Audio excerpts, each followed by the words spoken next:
Queridos amigos, boa noite para todos. É uma alegria imensa estarmos novamente aqui unidos. Estamos estudando a obra Física do Espírito, que é uma visão espiritualista da física moderna. Estamos hoje no quinto movimento, quinto tema, que é como chamamos a quinta parte, o quinto capítulo, intitulado Nem Onda, Nem Partícula. Estamos aí no dia 23 de fevereiro de 2002 e vamos fazer um breve resumo deste capítulo. Nem onda, nem partícula. O que é que trata esse assunto? Iniciemos falando sobre um dos elementos mais importantes do universo. Aliás, os físicos dizem que é o mais abundante de todos os elementos existentes na nossa realidade, a luz. Ou seja, os fótons são os elementos mais abundantes do universo. Esse elemento, de certa forma, misterioso e tão importante para nós. Comecemos o nosso estudo, então, falando um pouquinho sobre a natureza da luz. A luz é uma onda ou a luz é uma partícula? Essas dúvidas persistiam ao longo do tempo na ciência contemporânea. E Newton havia anunciado a sua noção de que a luz estaria feita por partículas. Ele se baseava em alguns fundamentos um tanto quanto simplórios, digamos assim, mas para Newton o fato da luz não fazer curva e caminhar sempre em linha reta, ao contrário do som, que poderia, de certa forma, atravessar, para um outro lado, entrar num quarto, por exemplo, e a luz passaria direto.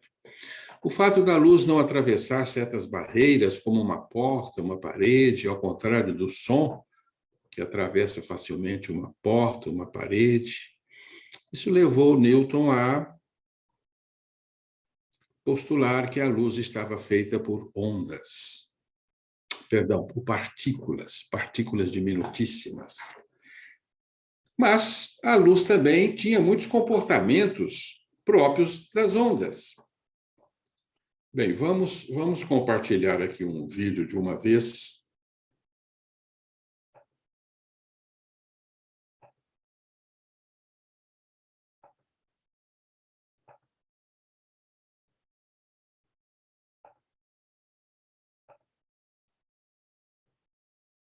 Espero que hoje dê certo. Então, aí estamos com a luz. A luz tem determinados comportamentos que só as ondas podem explicar. Por exemplo, a luz é capaz de atravessar um prisma e se decompor. Então, a propriedade da difração, da refração, são próprias das ondas. E não se sabia muito ao certo, se a luz era uma onda ou era uma partícula. Mas quando nós observamos as ondas têm um comportamento interessante, que vamos ressaltar para vocês, porque vamos precisar desse comportamento fundamental das ondas. Aqui nós temos dois patinhos numa lagoa. Eles estão irradiando ondas. Essas ondas se encontram e provocam um fenômeno de interferência de ondas. A interferência de ondas, ela só ocorre naturalmente com as ondas. Ampliamos aqui o quadro da interferência de ondas. E nós vemos, então, que as ondas irradiadas de cada patinho, elas se entrechocam. E quando esse choque se dá em fase, as duas ondas estão subindo, elas se somam e aumentam a sua intensidade. E quando as duas fases estão opostas, elas se anulam, provocando uma planura na superfície da água. Então, nós vamos ter uma intensificação, uma anulação, uma intensificação e anulação. Isso é chamado de interferência de ondas. Aqui temos um esquema que nos dá claramente essa ideia da luz passando por dois orifícios. A luz vai se difundir do outro lado desses dois orifícios no anteparo. Então, nós vamos ter duas fontes emissoras de ondas luminosas que vão se entrechocarem e vão provocar, então, um fenômeno de interferência de ondas. Em 1801, Thomas Young, que era um médico e também um físico britânico, ele fez essa experiência com a luz. Ele fez a luz atravessar por dois orifícios e observou, então, o fenômeno da interferência e colocou um cartão onde, então, ele poderia ver essas interferências projetadas. Então, ele viu no cartão exatamente a figura de claros e escuros, em forma de franjas, franjas claras, franjas escuras, franjas claras, franjas escuras.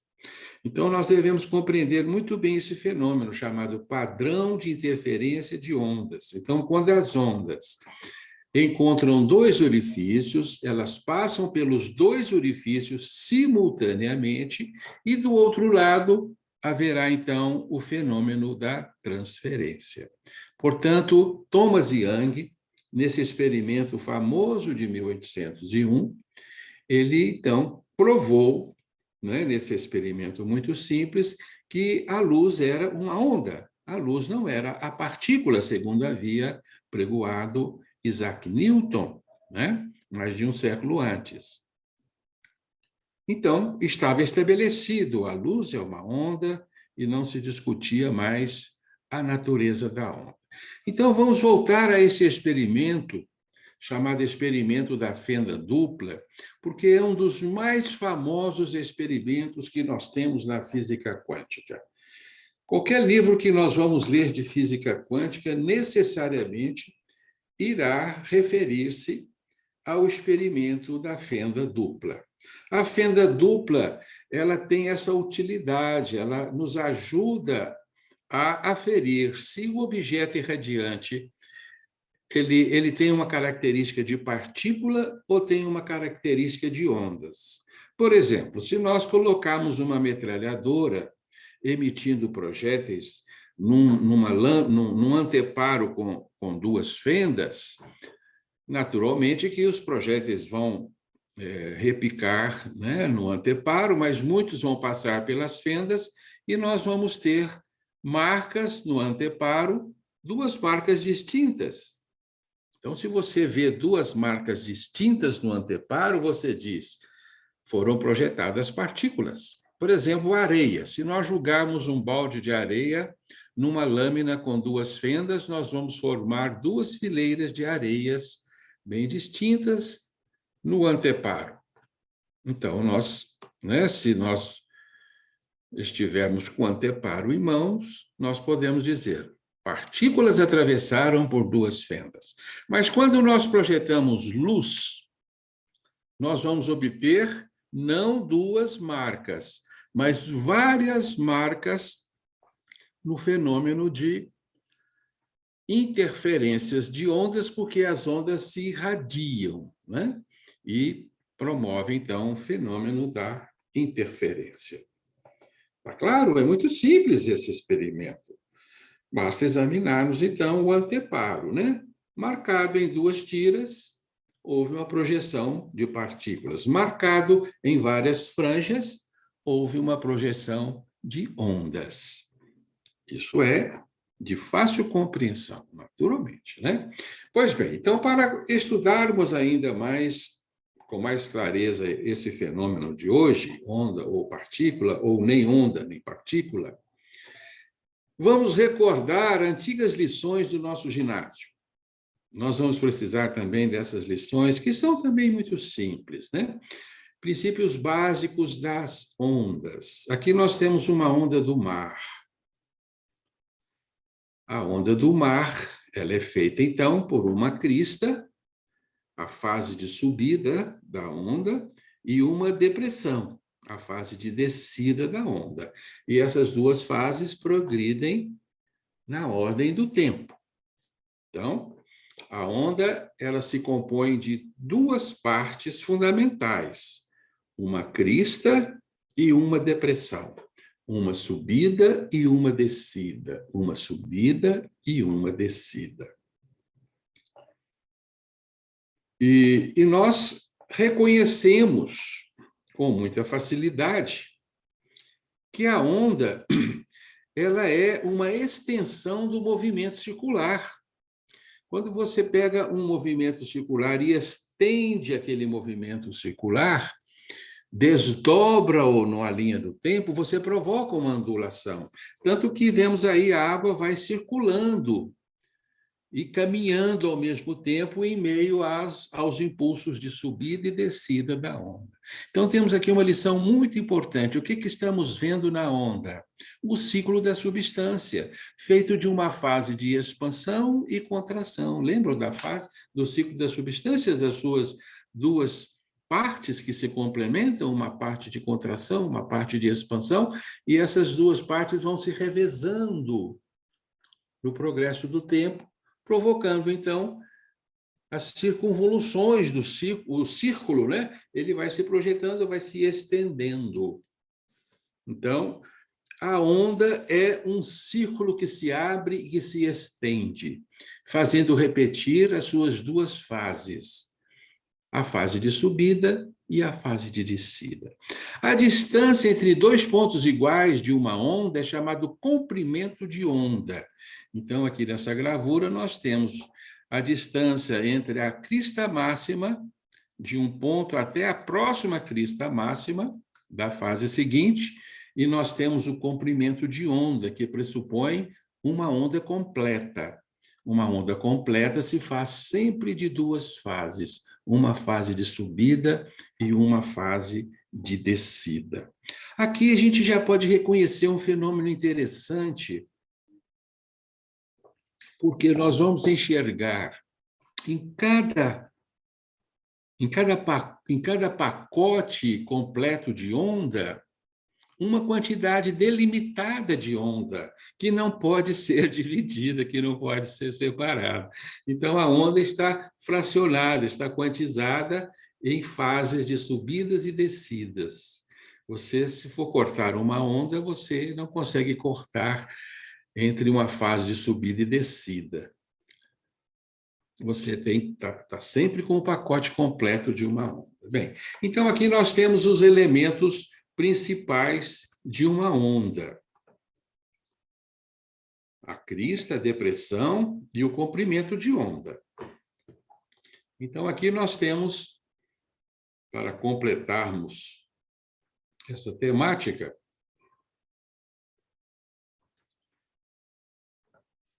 nós temos outras propriedades da onda. Uma propriedade importantíssima da onda é a frequência. A frequência é o número de vezes que uma onda completa um ciclo numa fração de tempo determinada. Então, isso chama-se frequência, né? Então, além do comprimento da onda, nós temos frequência, que é o número de oscilações que a onda executa numa unidade de tempo. Portanto, tantas frequências por segundo, né? E quanto maior o número em que uma onda oscila na sua frequência, menor é o seu comprimento de onda, como podemos ver aqui, né?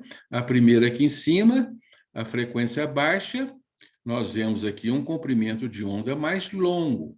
Aqui embaixo, um comprimento de onda menor.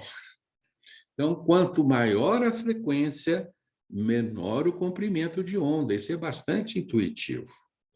A frequência, em física, é simbolizado pela letra F, a letra latina, ou também a letra V, ou nu, em grego, né?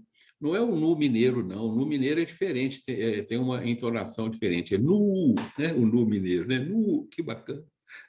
né?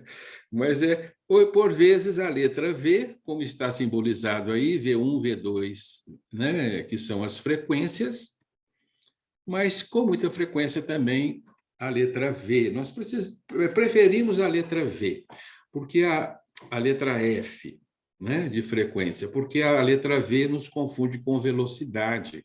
E, por vezes, o atributo velocidade e frequência tem o mesmo significado também, o mesmo significado conceitual em determinados fenômenos, que nós tanto podemos usar frequência como velocidade. Bem, além do comprimento de onda, além da frequência, nós temos um último atributo das ondas, que é a amplitude. A amplitude é a distância do eixo da onda ao ponto máximo da crista ou ao ponto máximo da depressão. Isso se chama amplitude, simbolizado pela letra A. As ondas se diferenciam pelo comprimento e pela frequência, não pela amplitude. A amplitude apenas ela confere intensidade à onda. Por exemplo, se eu aumento o volume do som do meu aparelho de som, eu não vou mudar nem a frequência, nem o comprimento das ondas sonoras que estão sendo emitidas. Eu vou mudar a amplitude da onda. A onda vai se tornar, digamos, mais poderosa, né? Mais perceptível, com mais poder de penetração. Claro? Então, amplitude é a altura da onda.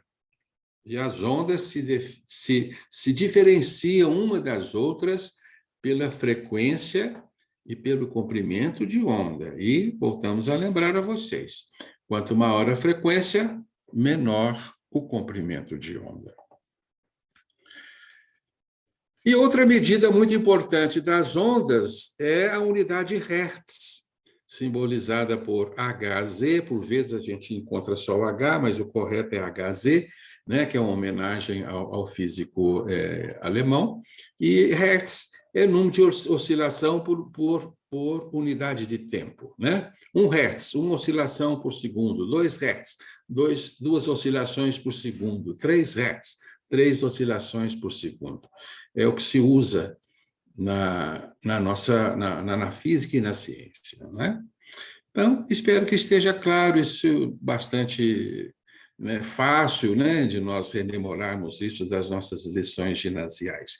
Lembramos a vocês que a gente sempre vê a onda desenhada como um risco que sobe, que desce, que sobe, que desce, mas, na realidade, as ondas elas se projetam numa dimensão tridimensional, né? Numa realidade tridimensional.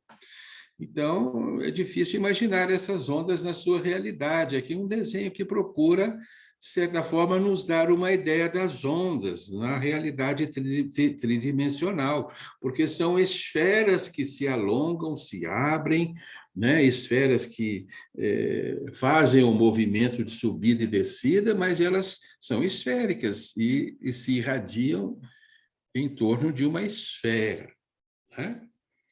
E, naturalmente, as ondas inundam o universo. O universo é um oceano de ondas. Nós estamos, nesse instante, atravessados por uma infinitude de ondas, né? Ondas produzidas pelo ser humano, ondas de rádio, e, enfim, né? Ondas cósmicas, e uma infinidade de ondas estão nos atravessando nesse instante.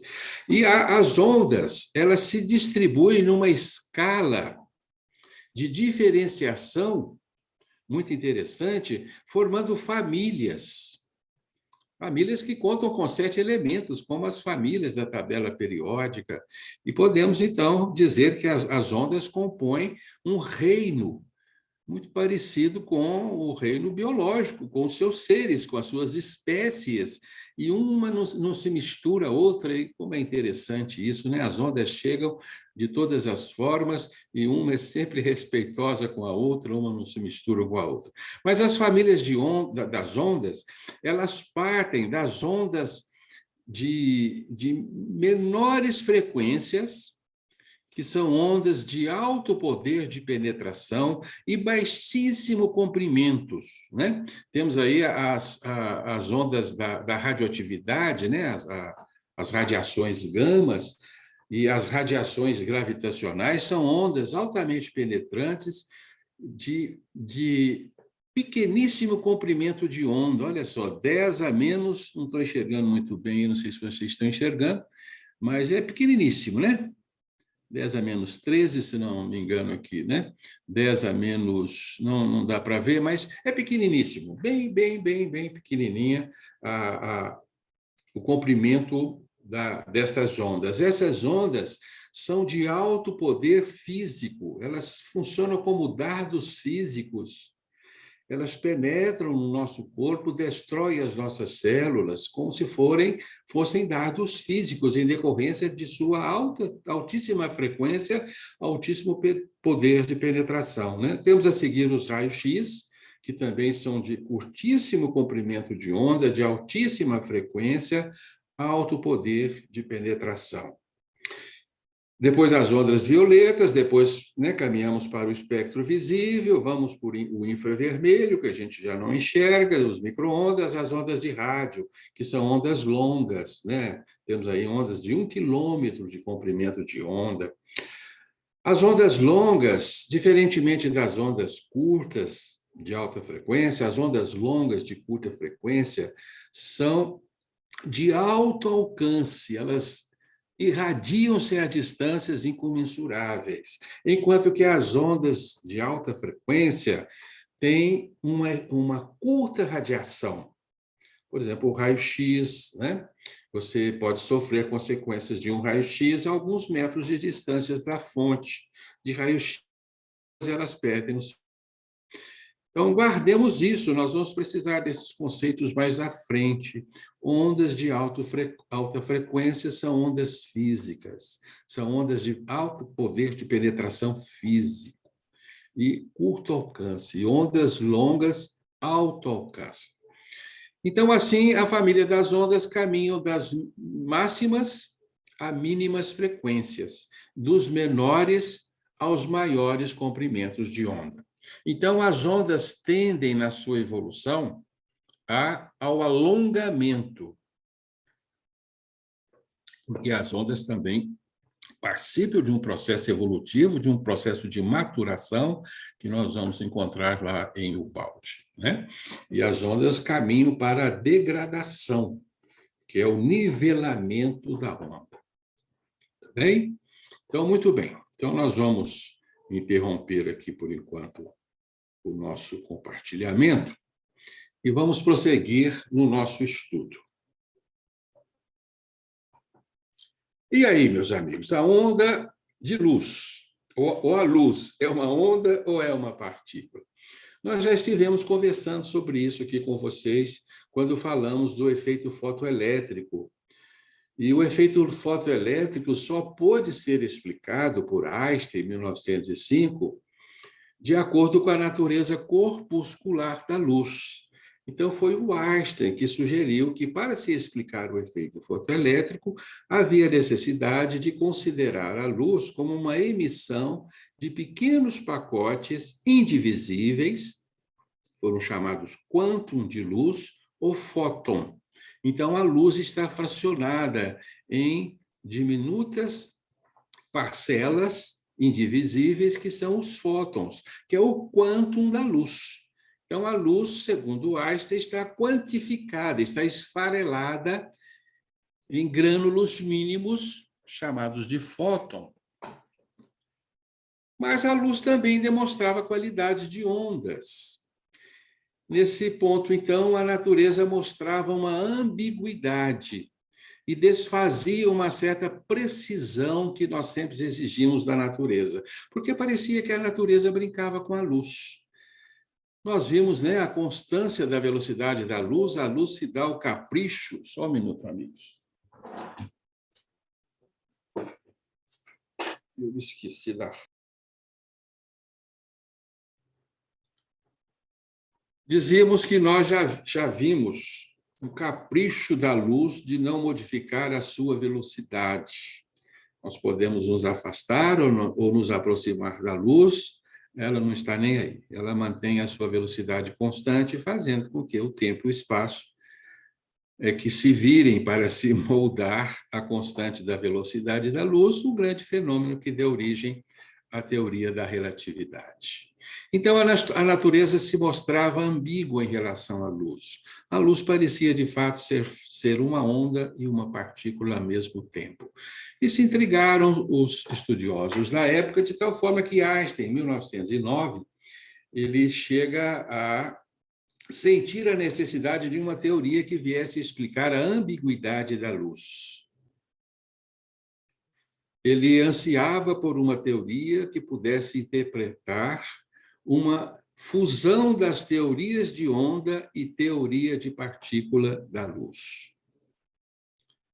Bem, então persistia este fenômeno da natureza ondulatória e corpuscular da luz, e, de fato, os fótons se mostravam, ora, participando do fenômeno de interferência de ondas, numa experiência de fenda dupla, ora se comportando como partícula num experimento fotoelétrico. Até que um francês, que era também um nobre, Louis de Broglie, assim, parece que essa é a pronúncia correta no francês, né? Não vou dar certeza para vocês. Louis de Broglie era um nobre francês que resolveu dedicar-se à física quântica e ele teve um interessante insight. Em 1924, ele, fazendo o seu doutorado, ele resolveu defender a ideia de que, se os fótons podiam se comportar como partículas e como ondas, por que as partículas também não poderiam se comportar como ondas?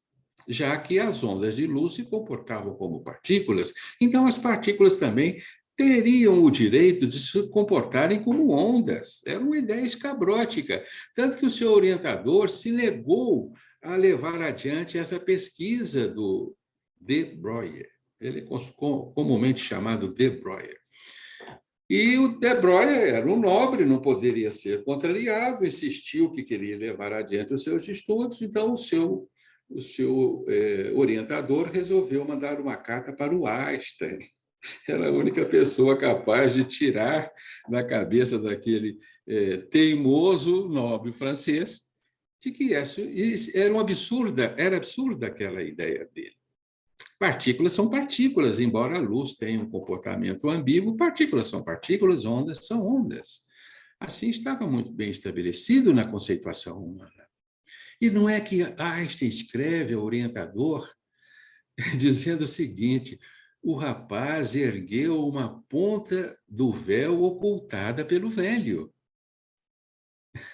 Essa é a exata frase do Einstein. O rapaz ergueu uma ponta do véu ocultada pelo velho. O velho aqui é com letra maiúscula. Por quê? Assim Einstein se referia ao Criador. Era uma referência curiosa e carinhosa de Einstein a Deus, né? Olha, o velho ocultou seus mistérios na natureza, mas o nobre francês está levantando uma pontinha desse véu.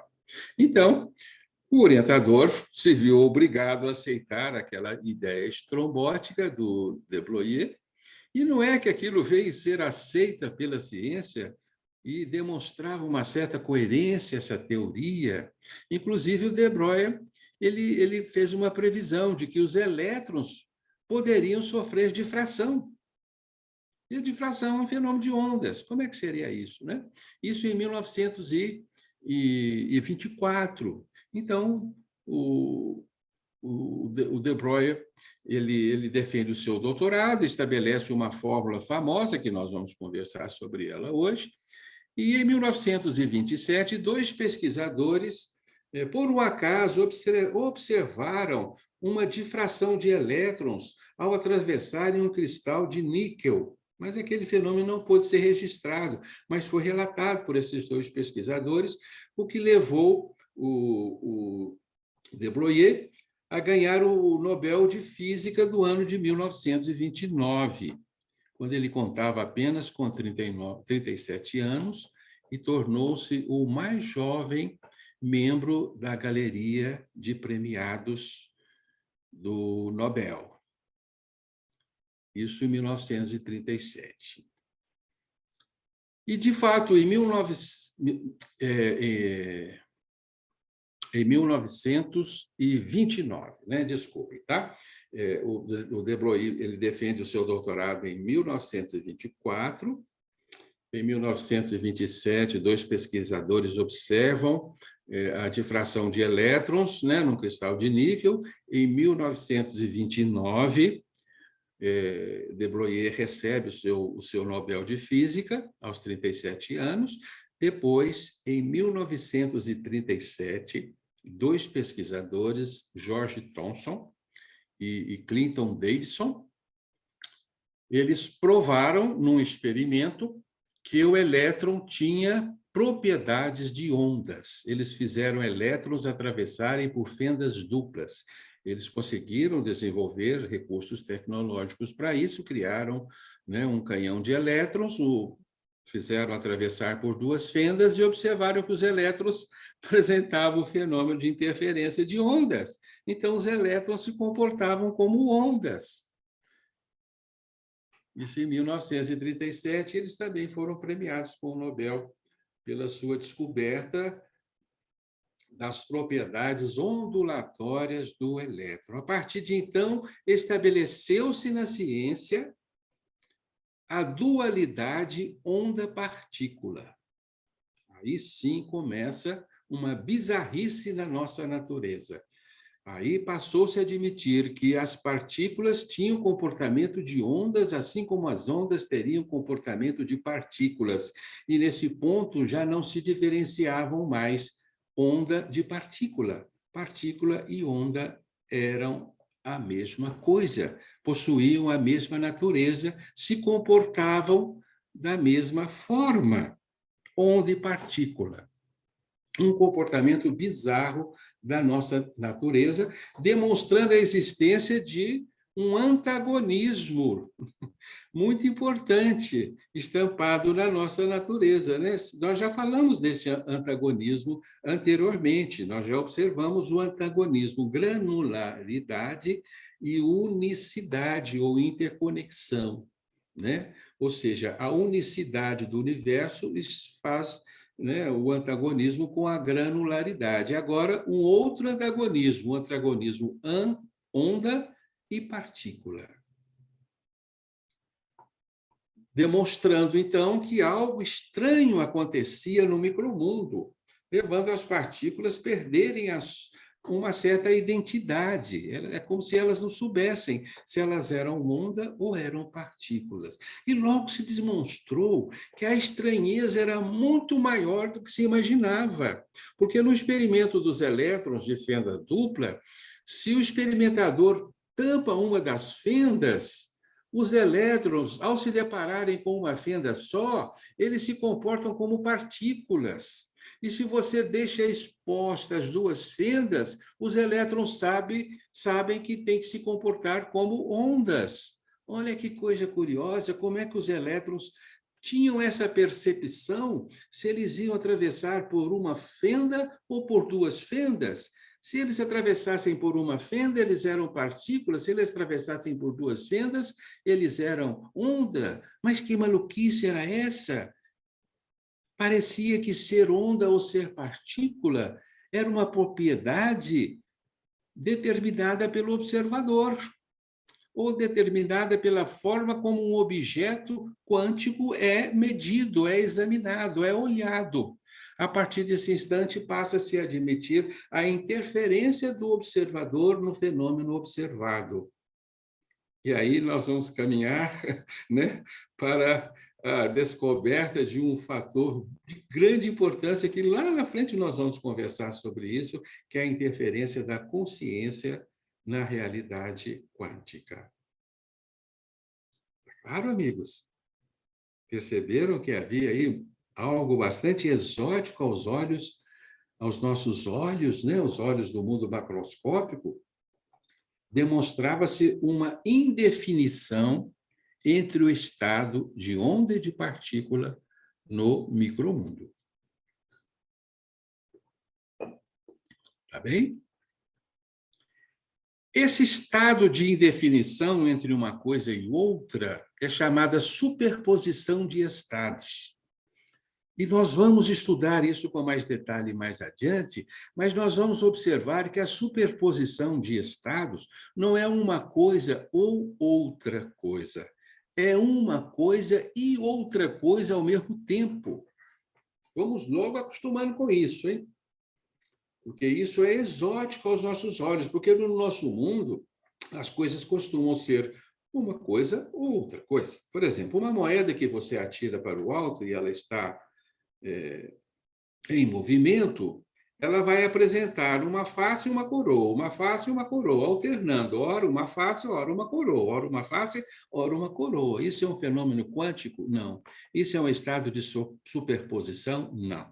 O estado de superposição é uma moeda muito especial que mostra a coroa e a cara do mesmo lado, dos mesmos dois lados. Ela tem coroa e cara, ela é cara e coroa dos dois lados.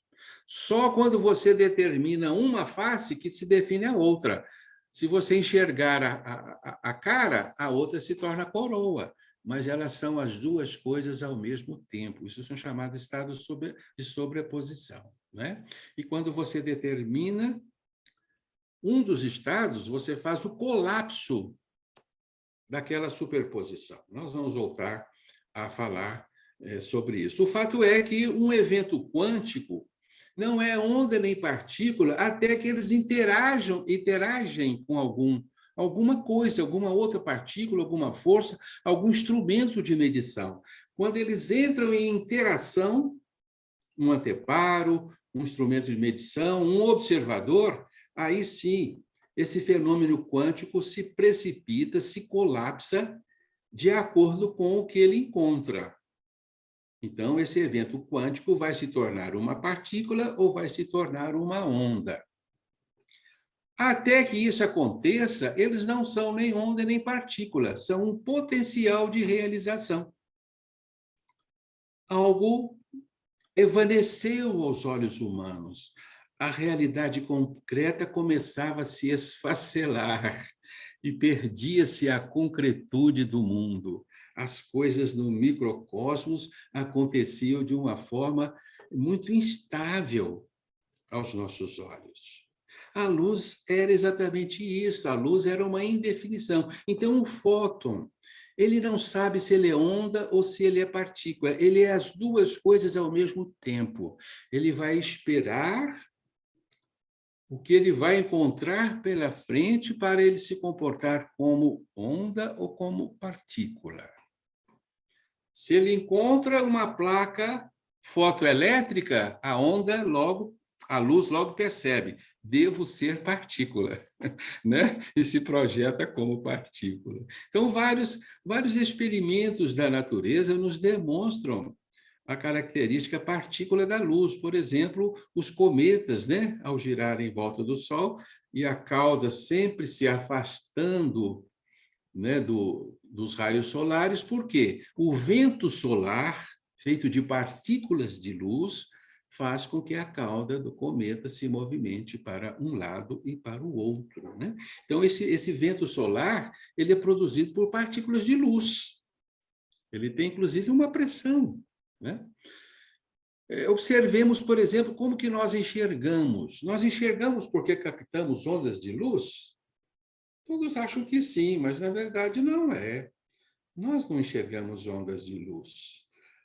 Os fótons penetram na câmara ocular, uma verdadeira câmara digital, né? Com todos os elementos próprios de um instrumento dessa natureza, né? Atravessam a íris, o cristalino, o humor vítreo, né? Para chegar na retina. Então, a luz atravessa aqueles meios, sofre a difração no nosso cristalino, né, para que elas se acomodem no nosso foco, né? Mas ao incidirem na retina, elas se deparam com uma película fotoelétrica. A retina é uma película fotoelétrica. Então, aí elas vão se comportar como partículas. Então, nós captamos lá nas nossas retinas partículas de luz. Essas partículas de luz são captadas por células especialíssimas chamadas cones e bastonetes. São 130 milhões de células especializadas em captar partículas de luz. Transformar essas partículas de luz em impulsos elétricos que são captados pelo nervo óptico, um feixe com 1 milhão de fibras, de microfibras, que são verdadeiras fibras ópticas, né? Que vão transmitir esses impulsos à região occipital do nosso cérebro, onde são interpretadas, e o nosso espírito enxerga. Isso é uma magia extraordinária, né? É uma mágica, a gente nem sabe explicar como que enxerga, não é verdade? Mas é uma verdadeira mágica. Então, se a luz não tivesse o comportamento dual, onda-partícula, nós enxergaríamos um mundo muito diferente do que o divisamos. Nós enxergaríamos ondas e viveríamos mergulhados num oceano de ondas. Seria uma confusão danada, nós não teríamos condição de distinguir nada, de definir nada. Seria um mundaréu de ondas. Estaríamos mergulhados como num oceano. Seria impossível enxergar. Então, meus amigos, agradeçamos a esse comportamento ambíguo dos elementos quânticos, porque o fóton é um elemento quântico, agradeçamos esse comportamento ambíguo, porque nós enxergamos exatamente por isso. Né? Isso é muito surpreendente. Né?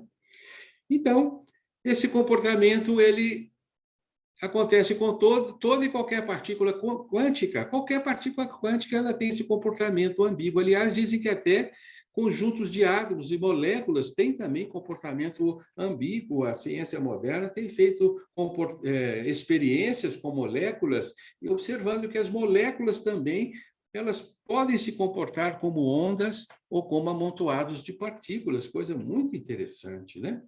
Em 1933, o físico alemão Ernest Ruska, ele teve um insight extraordinário. Ele falou assim, olha, se o elétron pode ser uma onda, a gente pode usar a onda do elétron para enxergar. Porque a gente usa a onda para enxergar, embora a captemos como partículas, né? Mas, por exemplo, a gente pode enxergar um fenômeno através de ondas sonoras, não podemos? O radar enxerga com ondas sonoras, as baleias enxergam através de ondas sonoras, o morcego enxerga com ondas sonoras, né? Então, o fenômeno onda é usado também para divisarmos objetos. Então, o Russell resolveu inventar um microscópio que utiliza ondas de elétron para enxergar objetos diminutíssimos.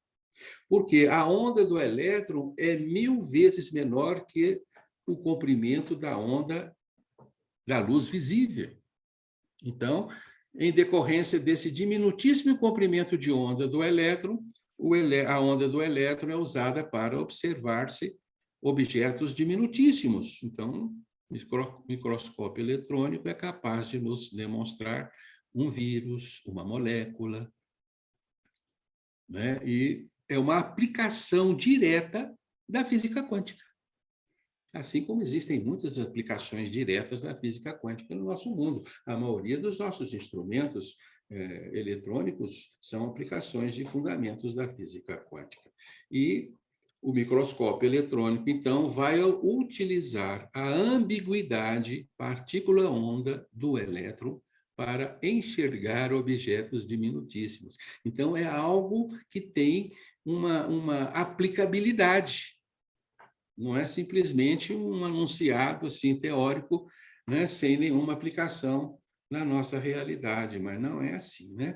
Então, a nossa natureza funciona da forma como funciona em decorrência desta ambiguidade onda-partícula. Niels Bohr aproveitou-se dessa ambiguidade e estabeleceu esta ambiguidade como base da sua interpretação da física quântica, a interpretação de Copenhague, nós já falamos disso, né? Isso foi chamado por Niels Bohr como princípio de complementaridade. e que o seu enunciado é aquele exatamente, né, que o Alex nos falou aquele dia, que está no escudo de armas do Niels Bohr, né, que os complementares, os opostos se complementam. Os opostos não se destroem, não se degradiam, se complementam. Então, a nossa natureza é feita por uma complementaridade entre aparentes dualidades. É uma dualidade complementar. Esta é a visão de mundo que nós estamos com ela, graças às descobertas da física quântica. Né? Tá bem? E tudo, então, todos os objetos ao nosso derredor são onda e são partículas, só que nós não percebemos o aspecto onda, percebemos o aspecto partícula, mas todos os objetos do universo têm a sua irradiação, são também ondas. Nós somos partículas e somos onda também. Essas duas propriedades estão inseridas na nossa natureza. Somos ondas e somos partículas. E quanto maior é a massa de um objeto, quanto maior é o seu deslocamento ou a sua frequência, menor é o comprimento de onda que ele irradia. Por isso, objetos diminutíssimos, como um elétron, trafegando a 10% da velocidade da luz, têm um comprimento de onda que é do tamanho dele. Isso faz com que o elétron deixe de ser um ponto restrito no espaço, mas ele se espalha como uma nuvem. Então, o elétron é uma nuvem, e que nós não podemos precisar com exatidão onde é que ele está. Ele se irradia como uma nuvem, ele é uma evanescência, ele é um evento, né? Ele é um evento quântico assim chamado, né?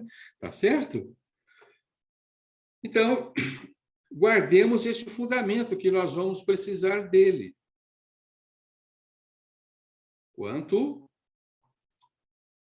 maior a massa, maior a velocidade, menor o comprimento de onda. Quanto menor a massa, menor a velocidade, maior comprimento de onda. Na velocidade nula ou na massa zero, o que nós vamos encontrar? Um comprimento de onda infinito. Vejam o que nós estamos falando. Vamos aguardar essa informação. Na velocidade nula e na massa zero, nós encontramos comprimento de onda infinito. O que é um comprimento de onda infinito? É uma onda sem limites. É uma onda que se estende ad infinitum. Quem é capaz dessa proeza, se estender ao infinito sem limites? Deus. E o Filho de Deus, o Espírito. Né? Então, o Espírito puro é um evento de velocidade nula e massa zero, e, portanto, comprimento de onda infinito. E aqui nós já estamos anunciando um princípio que dá um quiprocó danado, mas nós estamos certos disso porque é o que dizem as fórmulas da física quântica. E as fórmulas da física quântica não são invenções, são constatações de fenômenos da natureza. Quanto menor a frequência, maior o potencial espiritual. Espíritos de grande magnitude, podemos dizer que possuem baixa frequência. E espíritos grosseiros e materializados, altamente materializados, são de alta frequência. Nós vamos encontrar comumente na literatura a afirmação de que espíritos superiores estão dotados de altíssima frequência. Não, são dotados de altíssimo potencial energético, mas não exatamente de altíssima frequência, porque a altíssima frequência pressupõe matéria. A matéria é feita de altíssima frequência. A altíssima frequência encerra o evento quântico num ponto. Isso é que devemos ter em mente, tá? uma observação curiosa e nós vamos voltar a falar disso, né? Mas por que que os fenômenos no nosso mundo se comportam como onda e como partícula ao mesmo tempo? De onde vem isso? Nós, estudiosos de Ubaldi, a essa altura, já temos a resposta, porque a ciência ainda não nos respondeu. Por que que é assim?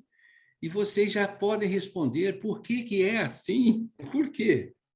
Porque um fenômeno quântico é a substância irradiada.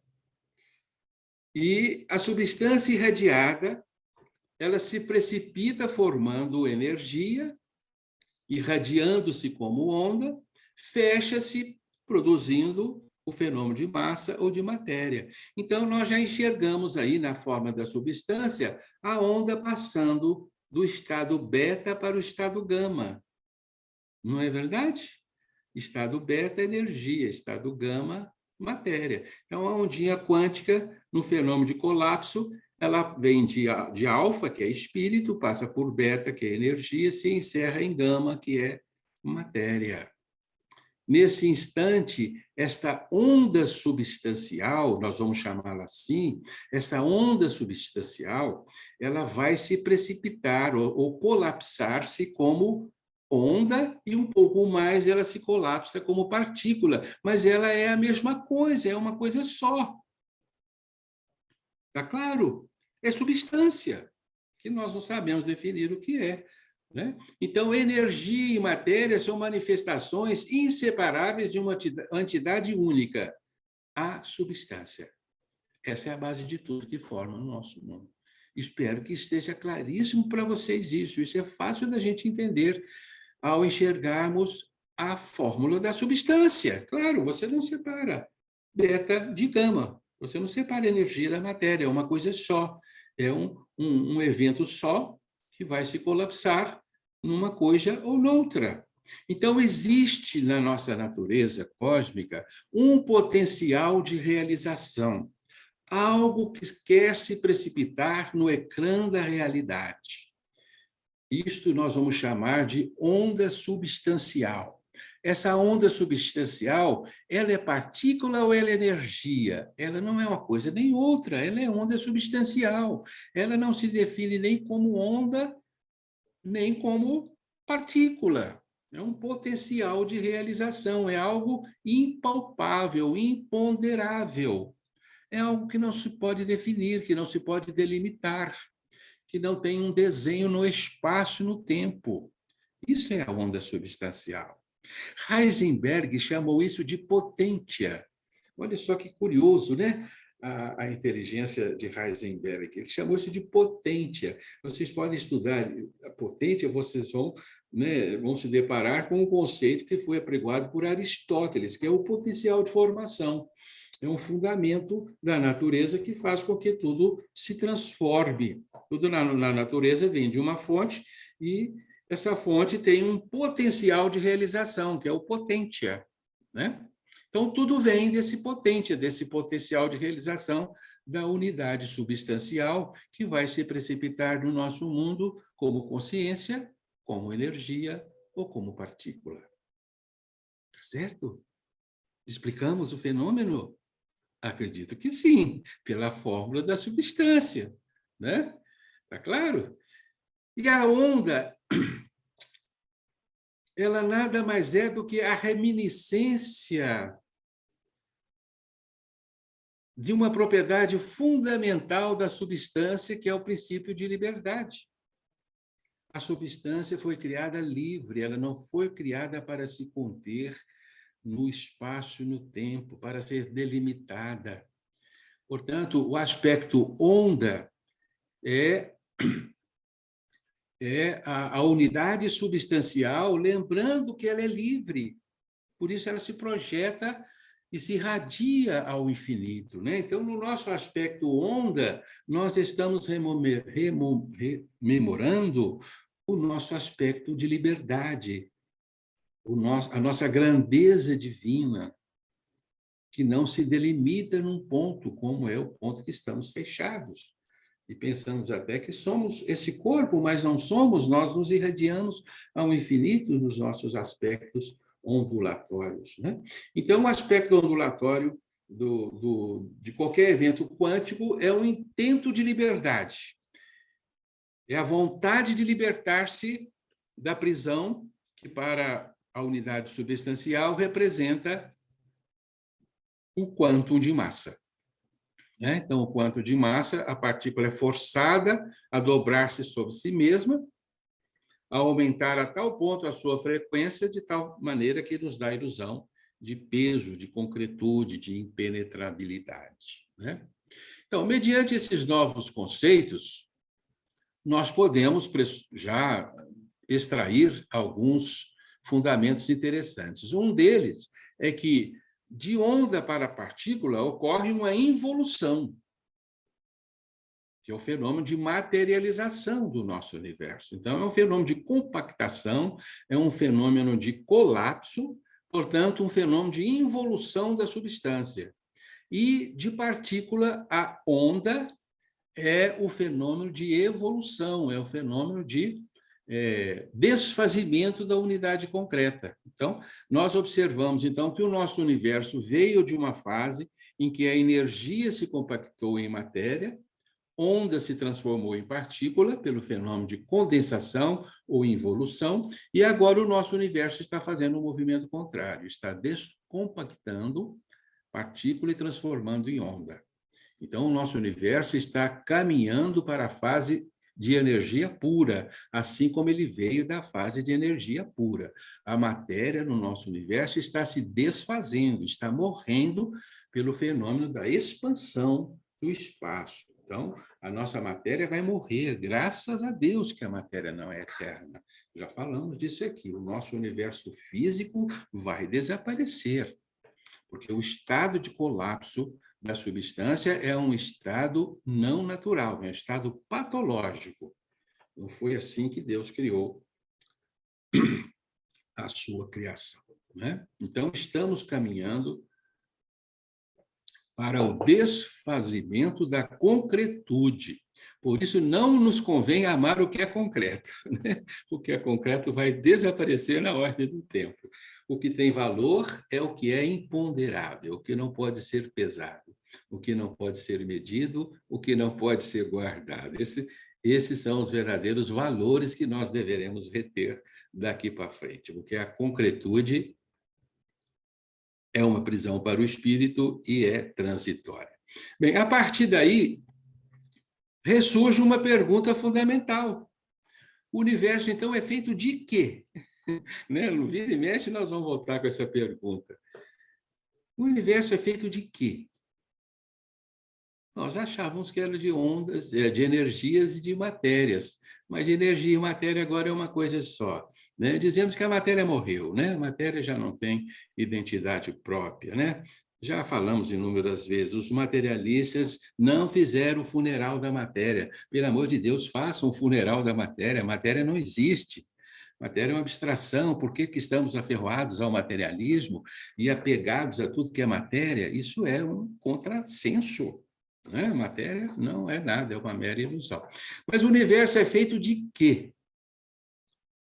Como estudiosos de Ubaldi, nós já respondemos a pergunta de substância, unidades substanciais. Essa unidade substancial, ela representa a imanência divina. Então, Deus não abandonou o nosso universo. Deus está na substância, que é a base da sua constituição. Aí encontramos a imanência divina, irradiada como onda ou fechada como matéria, numa onda aberta ou numa onda fechada, que é a matéria. E assim, os fenômenos todos estão individuados por substâncias compactadas em pontos, dando-nos a ilusão de massa, ou irradiadas como forças. A nossa física chama os pontos de compactação de férmions e os pontos de irradiação de bósons. Lembram disso? Férmions, então, são partículas, quarks, elétrons, neutrinos, quarks que formam prótons, nêutrons, chamada matéria bariônica, são férmions, e bósons são partículas que se irradiam, forças, né? O gluon, o bóson, os fótons, né? Os gravitons, são partículas irradiadas, de forças que se irradiam. E nós somos assim também, né? Nós somos partículas expressas num corpo de carne, de vísceras, né? De ossos, e o nosso aspecto fermiônico, digamos assim, mas temos o nosso aspecto bosiônico, digamos assim, né? Vocês nunca ouviram falar essas palavras, né? Mas os nossos sentimentos são verdadeiros bósons. O egoísmo é um bóson de contenção, né? O altruísmo é um bóson de irradiação. Então, as nossas aspirações, os nossos desejos, nossos sentimentos de simpatia e antipatia, de amor e ódio, né? Onde nós observamos aí esse antagonismo dessas forças, nada mais são do que expressões da substância em nós, né? E o amor é o mais nobre dos bósons. Eu acho que é uma definição que vocês nunca ouviram falar, né? Definimos o amor como o mais nobre dos bósons, né? A mais nobre das forças irradiadas de nós, né? Então, meus amigos, nós já podemos encerrar o nosso estudo, dizendo para vocês que, na verdade, o nosso universo está feito do verbo divino. Somos feitos da imanência divina. Essa é a última conclusão a que chegamos. Então, nós nos remetemos para Paulo de Tarso, na sua carta aos Hebreus, capítulo 1, versículo 13. Deus sustenta o universo com o poder de sua palavra. Este é o hálito divino que tudo forma na nossa realidade, que não é nem onda nem partícula. Então, nós podemos afirmar categoricamente para vocês, né, que o evento quântico não é nem onda nem partícula. O evento quântico é uma unidade substancial, sustentada pela vontade divina, pela imanência de Deus, pela sua palavra. Muito bem, vamos. O estudo hoje está se prolongando, vocês me perdoem, mas vamos com mais uma ligeira projeção.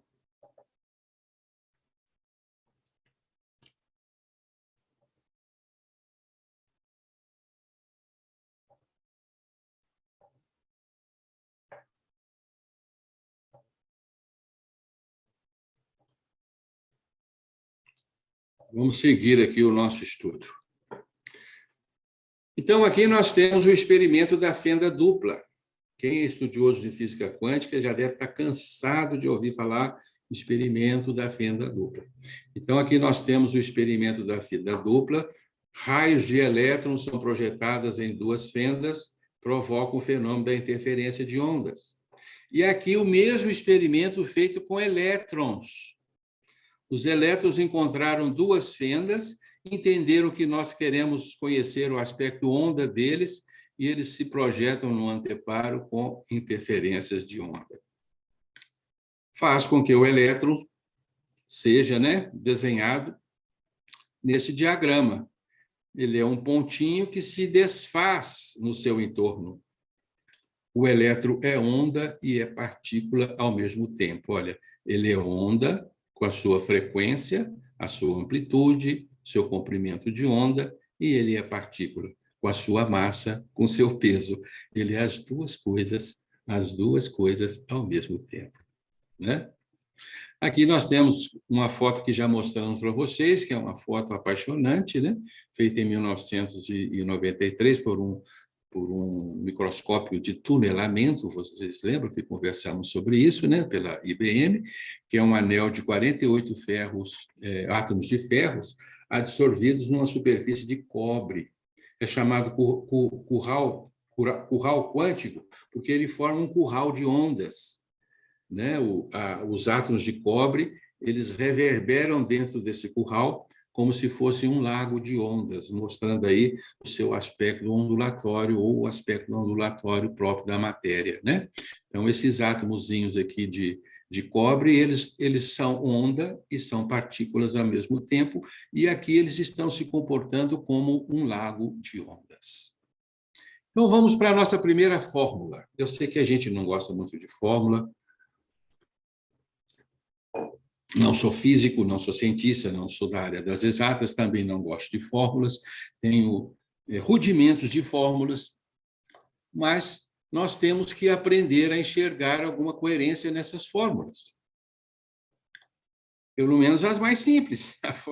A fórmula da função de onda eu nem vou me arriscar. Algumas eu vou fugir delas. Mas essa aqui é uma fórmula muito simples.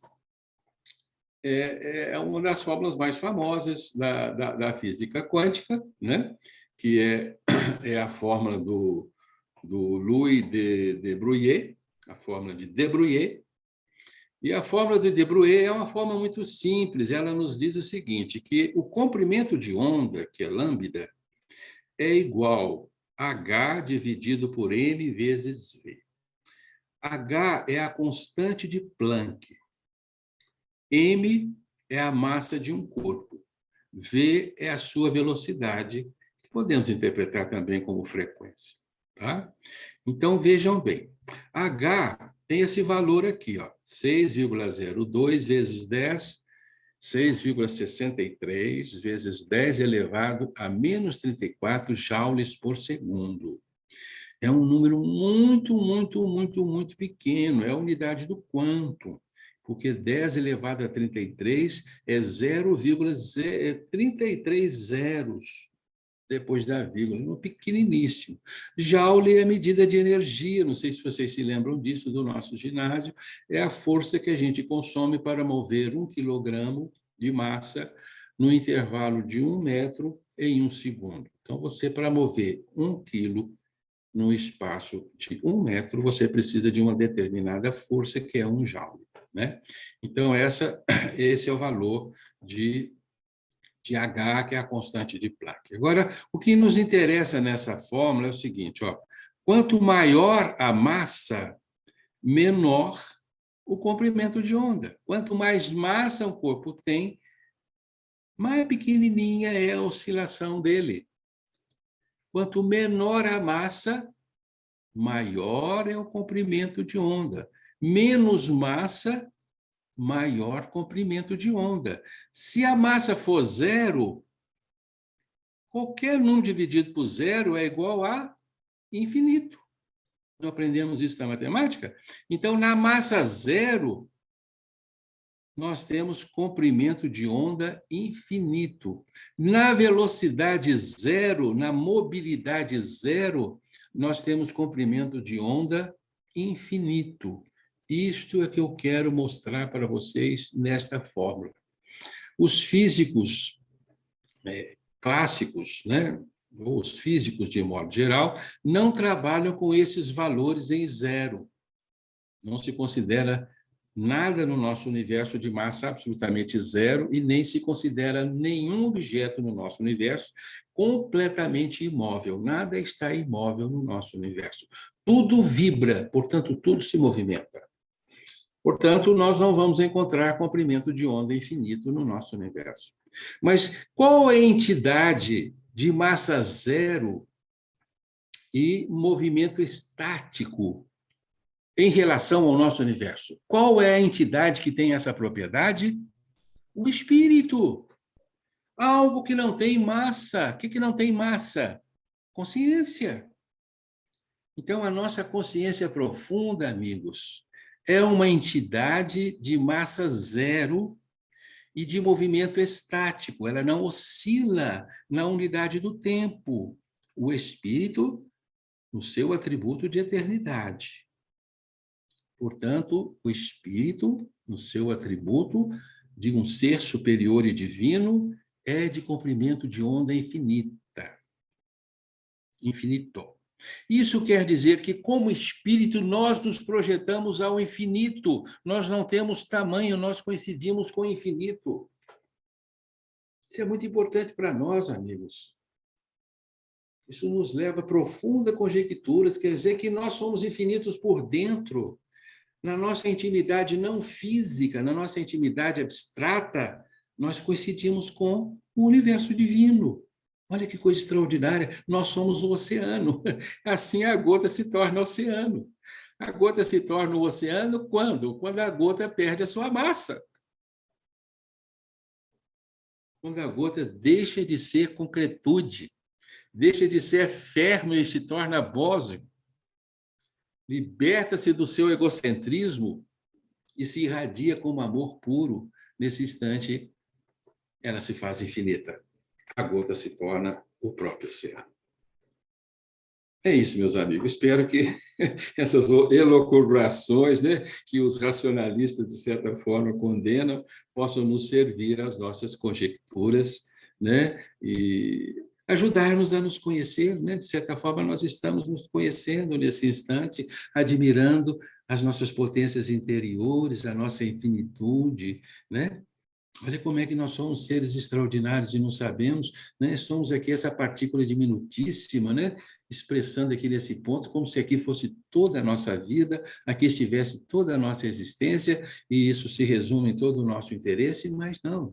Isso aqui é um fragmento diminutíssimo daquilo que somos, é uma fagulhazinha do que somos, é um ciscozinho do que somos, de toda a grandiosidade que nós possuímos, que Deus nos deu por amor. Olha só como que Deus cria seres e dota esses seres dessa capacidade extraordinária, são feitos de infinito, são tecidos na eternidade, entretecidos em eternidade. Que coisa extraordinária! Isso deveria desenvolver em nós um profundo amor pelo nosso Pai, que nos fez a sua imagem e semelhança, nos fez como seres infinitos e eternos. Podemos parar, né, queridos? Essa é a lição do dia, né? Espero que vocês estejam se valendo, então, dessa mistura exótica de física quântica com espiritualidade. Podemos, então, interromper o nosso estudo e abrir espaço aí para que vocês possam fazer algum comentário.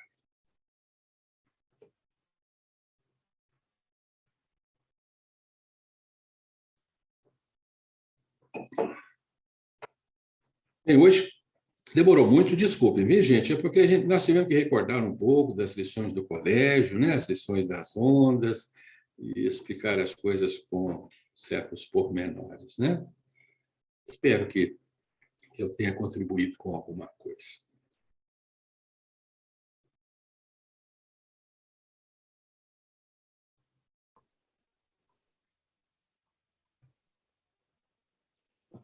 Gilson, É o nosso Diman que está com a parabéns, palavra. parabéns, Gilson. Que aula maravilhosa. Você superou todas as expectativas, porque você conseguiu, através das suas explicações maravilhosas e do Ubaldi, a realmente explicar que nós somos divinos, nós somos, como se diz, imagem e semelhança de Deus mesmo. Parabéns. Nossa, perfeita aula. Gratidão eterna. Muito obrigado, Diman, pelo seu carinho, viu?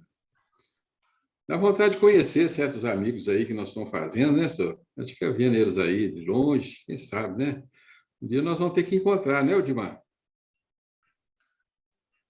Se Deus quiser, espero Lá que em seja em Barreto, né? Você está em breve. Barreto, né? Um dia nós vamos lá em Barreto só para conhecer o Odimar, se Deus quiser. Vem sim. Temos que ir a pé da Eu, aldeia, conhecer a Sônia, que bom. Mas né? eu estou indo a Passos. Passos é o sul de Minas. Vamos E, ficando mais perto aí, que bom. e dependendo, eu quero ir a BH ver um tio meu. E assim seria uma honra te conhecer. Pois Uma é, honra não deixa de enorme. nos avisar, não, viu, Dimar? Nós temos muito carinho por você. Não deixa de nos avisar, não, viu? Se Gratidão. tiver perto aqui, você nos chama, nós vamos correndo para te dar um abraço. Graças a Não, e Deus, vem. O Mário já esteve aqui, né? Graças a Deus, o Mário já tá registrado aí perfeitamente, né? Que bom. Gratidão eterna. Que aula maravilhosa. Você, assim, essa aula de hoje vai esclarecer para milhões de pessoas que realmente nós somos deuses mesmo. Gratidão, Gilson. Eu que Maravilha. agradeço, amigo. Bem, vamos aí Gilson, ao Alex, com as perguntas Desculpa. intrigantes do Alex, né? Cadê o Alex?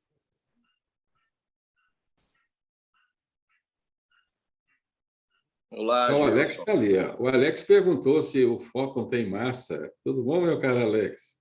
Você não me aperta, não, Alex. Eu não sou físico, não. Hein? Você não me faz passar apertado aqui, não. Hein? A princípio, a física nos fala que o fóton não tem massa, embora ele se comporte como partícula, é um comportamento esquisito, porque ele exerce pressão como se fosse massa, mas, na verdade, ele não tem massa ou não pode ser mensurado, né? Mas considera-se que ele não tem massa. E várias partículas são assim, né? São destituídas de massa, né? É curioso isso, né? Mas é provável que sim. Eu Me acho que veio sim, porque ele tem comportamento de partícula, né? essa pergunta me veio porque na fórmula aí do comprimento de onda, como você estava nos explicando, Se fosse zero, ele estaria no infinito, né? seria aquela, vamos dizer, a onda plana, né? Então, Você tem eu, razão. Tem que ter eu um ia valor ali, né? eu ia perguntar se é por isso que a velocidade da luz é constante, né? E não altera, né? Porque se ela não tiver massa, apesar que eu abri rapidamente aqui, e uma cientista em algum lugar, está na super interessante, disse que a massa do fóton, ela fez algum experimento, é de 4 vezes 10 a menos 48. Então, Muito. então tem uma massa aí. Ó. Mas você tem razão, não pode ser zero, né? A forma a forma de Senão ela estaria no absoluto, né? estaria no absoluto, você tem Ela não razão. estaria aqui no extremo. É um raciocínio bacana que você fez, você tem razão. Quando a gente Não, fala que é massa zero, é uma massa imperceptível, né? mas eu vi que realmente isso aí é um quiprocó, realmente, porque tem duas posições, né, como você disse, né, que não tem massa ou tem uma massa infinitamente pequena, enfim, né, mas foi nesse sentido que foi a minha dúvida em cima dessa questão aí. Deve ser uma massa tão diminuta que não se percebe, não se calcula, não tem como ser aferida por instrumentos, né? Mas você está dizendo aí, né, que uma cientista aí falou que tem, né? O fóton, né? Pois é. Bom, eu li rapidamente aqui só para... Não, você tem razão, você está coberto de razão. Eu sou levado a acreditar que todos os elementos do nosso universo têm uma massa, ainda que exígua, ainda que extremamente diminuta, né? Mas tem, né? O Elson mandou um artigo aí do neutrino, né? Que muitos achavam que não tinha massa, né? Mas o neutrino tem uma massa. Não se calculou ainda a massa do neutrino, mas o Elson mandou um artigo de experimentos recentes em que se calculou a massa diminutíssima do neutrino, né? Olha, eu queria aproveitar para agradecer o livro, porque você muito nos ajuda, né, a compreender esse assunto para lá de complexo para todos nós, né, que não somos da área. E de aproveitar para dizer também que se não fosse o Balde, né, esse entendimento mais avançado que ele nos trouxe aí do monismo, né, e graças a Deus a gente consegue compreender que energia e matéria são a mesma coisa, né, em momentos e circunstâncias diferentes, né. Então realmente Exatamente. a gente consegue, graças ao teu livro aí, que nos explica de uma forma bem suave, né? E ao Balde, né? Porque realmente é muito complexo, mas é muito interessante. Eu tô muito apaixonado por esse assunto. Realmente eu tô lendo o livro lá do Capra, né? Que é maravilhoso. O livro do Capra é muito bacana, né? O tal da física, né? Realmente. É um livro, é um marco, né, na história nossa, né? Muito legal o livro dele. Muito boa a sua indicação. E continuar nos estudos. Muito obrigado, viu, Jô? Eu que agradeço, Alex, pela sua presença carinhosa aí, viu? E você tem razão, o único elemento de massa zero que existe é o espírito, não pode ser outro, né? Esse realmente não tem massa, esse nós podemos garantir que não se vai medir a massa do Espírito. Isso será impossível, né? O Filho do Divino não foi vestido de nenhuma concretude, de nenhuma massa, tal como Deus o é, né? Então, a matéria para o espírito é um mero potencial de realização. Se tornou viável pelo fenômeno da queda, mas, como espírito, a matéria é apenas uma possibilidade. Não existe na realidade divina. Massa zero. Alex tem razão, viu, Alex? Aqui no nosso universo, todos os elementos têm massa, ainda que seja impossível de ser calculada. Tá bem?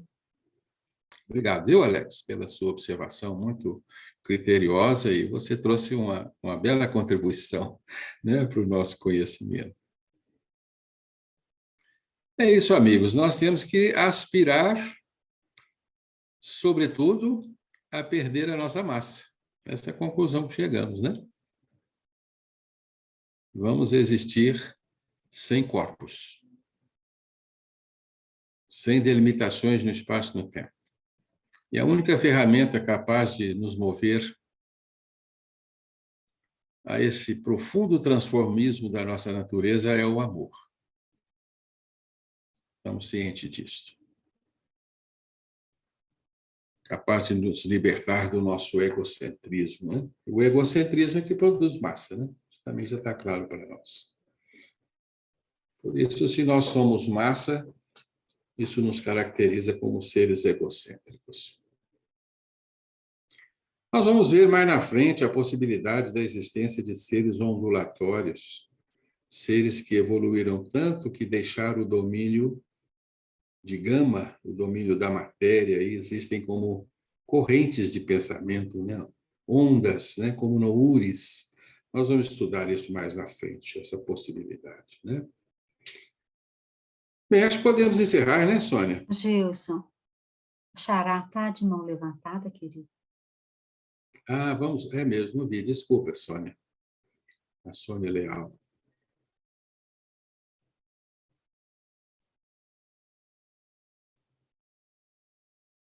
Sônia, não estamos te ouvindo, não, Sônia.